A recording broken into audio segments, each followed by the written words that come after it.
Émilie espérait qu'Ethan finirait enfin par les accepter, mais la vérité allait la briser. Elle a préparé un petit sac, a attaché Lily dans son dos et a pris le bus de très tôt pour la ville. Le trajet a duré 3 heures. Lily a dormi paisiblement tout le long. À l'arrivée, Émilie était submergée. Tant de voitures, des immeubles immenses, des gens qui couraient partout. Elle a demandé son chemin plusieurs fois, jusqu'à trouver enfin l'adresse d'Ethan.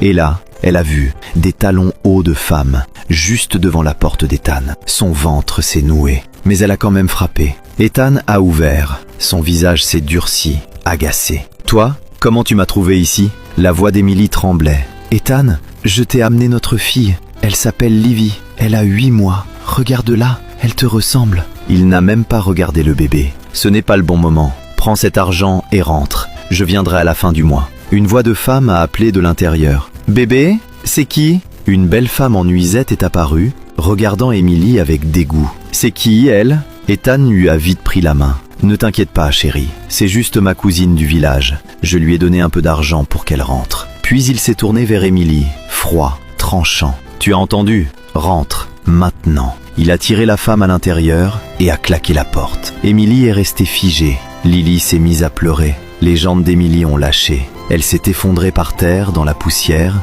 et toutes les deux pleuraient. « J'aurais dû écouter ma mère. » Soudain, la porte s'est rouverte. Ethan est sorti, furieux. « Tu es encore là ? Prends l'argent et pars. Si je reviens et que tu es encore ici, j'appelle la police. » Et il est parti. Émilie tremblait quand une femme en uniforme s'est arrêtée. « Ma sœur, tu ne peux pas rester au soleil avec un bébé. Qu'est-ce qu'il y a ?» En larmes, Émilie lui a tout raconté. La femme s'est présentée. « Je m'appelle Diana. Je suis superviseur d'usine. Cet homme est cruel. » Elle s'est penchée. « Viens avec moi. Tu peux rester chez moi le temps de comprendre quoi faire. » Diana les a emmenés dans son petit appartement. Elle a lavé Lily, l'a nourrie, l'a endormie, puis elle a donné à manger à Émilie, son premier vrai repas depuis des jours. « Tu peux rester autant que tu veux, » a dit Diana. « Je suis mutée dans une autre ville la semaine prochaine, mais jusque-là, tu es en sécurité. » Quelques jours plus tard, la petite amie d'Ethan a aperçu Émilie dans la rue. Elle s'est avancée, furieuse. « Tu es encore là ? Maintenant, c'est moi la femme d'Ethan.